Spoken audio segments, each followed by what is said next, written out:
रही है और तस्वीरें आप गायत्री यहां पर लगातार दिखा रही है। वापस अब आपके पास यहां पर लौटेंगे, लेकिन जिस तरीके से ये पूरा विवाद यहां पर खड़ा हुआ, डीडीए की तरफ से कार्रवाई की जाती है, अतिक्रमण के खिलाफ ये कार्रवाई यहां पर की जा रही है, जिसके बाद लोग जो है लगातार विरोध यहां पर करते हुए नजर आ रहे हैं, सवाल उठाए जा रहे हैं। लोगों का कहना है कि हमारे पास स्टे है और स्थितियां जो है वो सुलझती नजर नहीं आ रही है। रिपोर्ट आपको दिखाते हैं।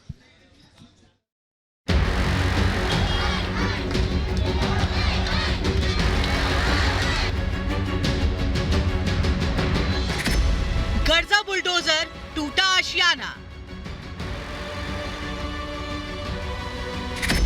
भारी पुलिस बल तैनात, टकराव और तनाव।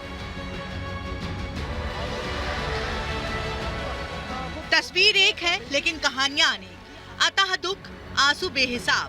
आशियाना तोड़े जाने पर टकराव, तनाव और बवाल। दिल्ली की महरौली में लगातार तीसरे दिन तनाव बरकरार है।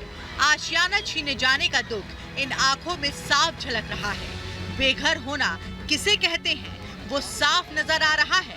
तिनका तिनका जोड़कर सालों की मेहनत और खून पसीने की कमाई से मकान बनाया, वो आज उन्हीं की आंखों के सामने चंद मिनटों में तोड़े जाने के लिए तैयार है। दिल्ली की महरौली में जिसे अवैध ढांचा बताकर तोड़ा जा रहा है, बुलडोजर चलाकर जमींदोज किया जा रहा है, वो किसी की उम्र भर की कमाई है। लेकिन डीडीए की कार्रवाई से लोग नाराज हैं। प्रशासन के खिलाफ नारेबाजी जारी है। मैं मुआवजा दिला दो, हम खाली कर देंगे जितने का लिया है। घर दिला दो, घर के बदले घर दिला दो, जब खाली करेंगे। घर चाहिए, घर नहीं हटेंगे, मरने को मर जाएंगे, आज नहीं हटेंगे। अरे चीज नहीं है, घर नहीं है, कहाँ जाएंगे हम? खाने तक का नहीं है हमारे पास। थे ये मकान हमने खरीदे थे, हमने ऐसी जगह नहीं खरीदी जब से डीडीए कहाँ गई थी। तीसरे दिन महिलाओं ने प्रशासन के खिलाफ मोर्चा खोला, प्रदर्शन करते हुए नारेबाजी और हंगामा किया, जिसको देखते हुए भारी संख्या में पुलिस और सीआरपीएफ के जवान मौके पर तैनात नजर आए। साथ ही मुस्तैद दिखे बुलडोजर।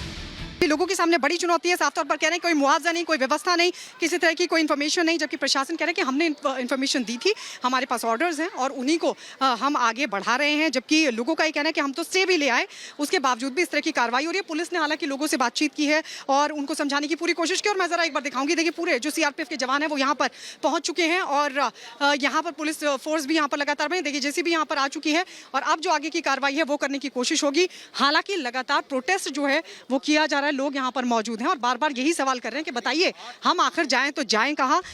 पुलिस प्रशासन को एक आदेश का इंतजार था।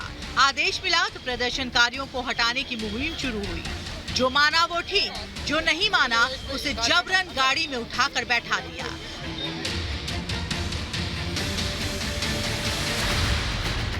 पुलिस ने कार्रवाई शुरू की तो प्रदर्शनकारी महिलाओं ने पुलिस पर मिर्च पाउडर छिड़क दिया।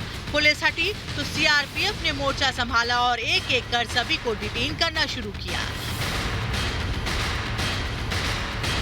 प्रदर्शनकारियों को हटाने के बाद शुरू हुई बुलडोजर कार्रवाई।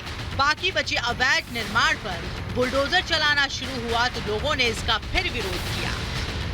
मान नहीं रही है हम लोगों की बात, हम लोगों का घर है यहाँ पे, हमने स्टे ऑर्डर लिए, एलजी का ऑर्डर लेके कैसे चलेगा? कहाँ जाएं, कहाँ सामान ले जाएं? हमें तो घर भरा हुआ है। कल से बोला कुछ नहीं होगा, कुछ नहीं होगा। आज क्या हो गया है? 16 दिन मतलब 16 तारीख तक हमको टाइम दे रखा है। अरे 16 तारीख तक मुझे अभी आज ही शुरू करना है। डीडीए इन मकानों को इसलिए तोड़ रहा है क्योंकि ये मकान आर्कियोलॉजिकल सर्वे ऑफ इंडिया की जमीन पर बने हैं। डीडीए इन इमारतों को अवैध बता रहा है तो वहीं निवासी कह रहे हैं कि उन्होंने इस जमीन की रजिस्ट्री करवाई है, एमसीडी को टैक्स दिया है। Bureau report, Republic Bharat. तो बुलडोजर एक्शन पर किस तरीके से बवाल हो रहा है वो हमने देखा। गायत्री ग्राउंड जीरो पर लगातार मौजूद है। गायत्री, अभी सिचुएशन क्या पूरी तरीके से अंडर कंट्रोल है और क्या आपकी किसी डीडीए के अधिकारी से बातचीत हुई? क्योंकि नए सीमांकन की बात आ रही थी लेकिन उसको शायद सुना नहीं जा रहा है। देखिए यही सवाल उठ रहा है और यही सवाल लोग भी पूछ रहे हैं कि अगर सरकार की तरफ से कहा गया है कि दोबारा से डिमार्केशन होगा, सीमांकन किया जाएगा, तो फिर कार्रवाई अभी क्यों की जा रही है? यही सवाल लोग भी पूछ रहे हैं। हम कुछ लोगों से बातचीत करते हैं। हालांकि जैसा आपने कहा कि डीडीए के अधिकारी, उनसे भी हमने कोशिश की, लेकिन डीडीए के अधिकारी भी बोलने से बचते हुए नजर आए। उन्होंने साफ तौर पर कहा कि हमारे पास ऑर्डर है और हम इस कार्रवाई को अंजाम दे रहे हैं। कुछ लोग जो यहाँ के रहने वाले हैं, हम उनसे बातचीत करते हैं। क्या कहेंगे आप? ये तो अभी भी कार्रवाई चल रही है? हाँ, अभी भी कार्रवाई चल रही है, जबकि ये ऑर्डर था कि अब ये नहीं होगी, डिमार्केशन दोबारा होगा, लेकिन इसके बावजूद भी फिर भी दोबारा ये अपनी मर्जी से कर रही है। तो ये बहुत ही गलत कर रहे हैं। और अब जब इलीगल था तो इन्होंने उस समय भी कहाँ लोग चले गए थे। इतनी बड़ी बिल्डिंग बनने में कितना टाइम लगता है, अपना सालों लग जाती है, लेकिन फिर भी इन्होंने अपना इस चीज को इग्नोर किया। और अचानक आके कि हम अब ये सही हो गए, हम सब गलत हो गए।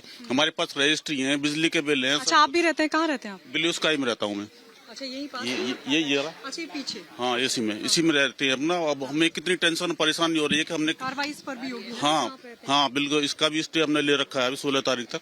नहीं तो इस पे ही चला देते बुलडोजर पहले। अभी क्योंकि स्टे है इसलिए अभी इस पर कोई कार्रवाई नहीं हुई? अभी स्टे इसके लिए रखा है, इसलिए थोड़ा सा अभी रुका हुआ है। लेकिन सभी टेंशन में, सभी दहशत में, बच्चों को पढ़ाई भी इतनी डिस्टर्ब हो रखी है, लेडीजों को हार्ट अटैक आ गया, लेकिन इसके बावजूद इन पर कोई फर्क नहीं पड़ रहा किस तरह से कि चलो हम इसको, इनकी गलती, डीडी अपनी गलती मानने को तैयार नहीं है। गायत्री, वहाँ पर जो लोग हैं, खास तौर पर उनमें नाराजगी देखी जा रही है। आप ग्राउंड जीरो पर नजर बनाए रखिएगा, जल्द आपके पास फिर आगे अपडेट के लिए लौटेंगे, लेकिन फिलहाल जुड़ने के लिए धन्यवाद आपका। और अब आगे बढ़ते हैं, अगली बड़ी खबर का रुख कर लेते हैं। मौलाना अरशद मदनी ने एक बार फिर से विवादित बयान दिया